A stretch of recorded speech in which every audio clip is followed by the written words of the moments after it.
giving you a voice, making it loud our own way. Welcome to the fun. So some of the questions that we had in chat. So from Fun FTC Nathan, we have, do y'all think that first would move the kickoff day to early December to expand robot build time and to further spread out our events? Oh, I hope not. I was thrilled that they got rid of the remote build sites. So I hope they don't push it into December. What do you guys think? Please no. No. Yeah, it's a big no for me as well. I mean,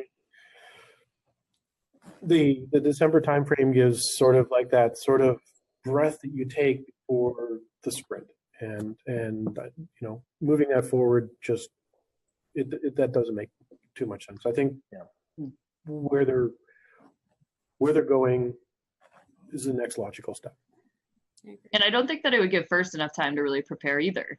Jamie and Frank were talking about how, the game design committee and, the manufacturing side of things, like getting the kit of parts ready, getting them sent overseas, getting all the fields put together and sent to all the different locations. Like, I don't think it would give them enough time at all, even with them working on, several years games in advance. Yeah. The last caveat I'd say with that is December, definitely not, but maybe they started in August and we have a season that goes August to April. Nope. I mean, I know people aren't going to want that, but I'm just saying, like, it's a proven robotics competition model, right? Yeah, and maybe. A lot of teams that are on that schedule. So I could see first doing that. I don't see first just jumping into December. That's too little. It's not going to accomplish what they want. If they want to expand it, they'll go to August, and then you'll have competitions in October, November, December that qualify you for states in January and February, and Worlds in April, if they change it up. Yeah. All right. Another question we had from Anubis Abyss Ruler. Do you think that the goal for most top teams will be to be done by weeks 4 through 6 of what a build season would be, and spend the extra time iterating or plan more ambitious robots that take longer due to the longer build? Sonia, what do you think? I think so. There's definitely opportunity to do that. Since a lot of teams are used to the 6-week period, they can plan for that 6 weeks period and then maybe do more dry practice during that extra time or iterating more.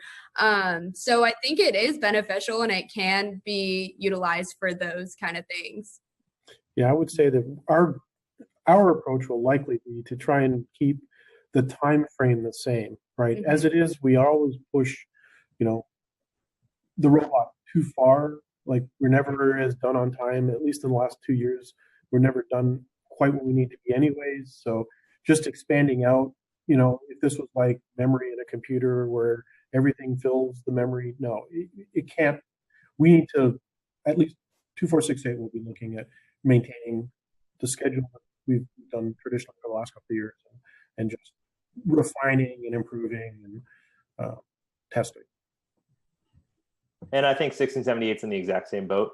Not a lot changes. We may go down from building 3 robots to building 2. But besides that, I think a lot of our schedule is going to stay the same. We'll still try to have a working robot week 4 of the season and see where it goes from there. But yeah, I think I talked about this before. I don't think a lot changes. I'm totally with 2468. Definitely.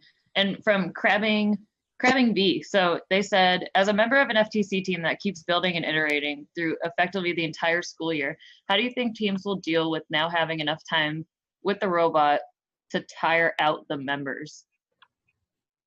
I assume they mean wearing out the robot because they have more time to put hours on it. I think that maybe matters if you're really worried about playing at a high level, but I think for a majority of teams, they're way better off having the extra time to break their robot in their shop rather than breaking it on the field. And, the hours you put on the gearboxes is not going to play as much of a factor as having that time to iterate and improve. Granted, robots do see wear and tear as they get towards the end of the season, and we may see a little bit more of that.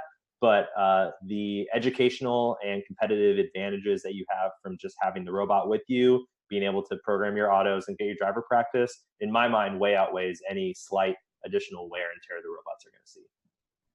Yeah, I would agree with you. As a team that does close to 100 something matches each year, I would rather us do that time in our lab space and break it where we have all of our tools rather than at an event where we could only schlep so much stuff. So real quick from Tyler of First Updates Now, Team Appreciate, show me your face when you hear your team pronounce 2468. Crying. Oh, crying. Oh man. No. Tyler, have you done that to them? Are you guilty of that? I don't know. Have I done that to you guys at IRI? I might have. True story. Apparently, one of our students, not all students always are with it, and one of our students at IRI who was sort of announcing the mentor challenge actually called our team 2468. So it happens. You hate to see it. Oh man. Thank you to all of our co-executive producers, keeping fun loud, live, and independent. Pledge your support at patreon.com/firstupdatesnow.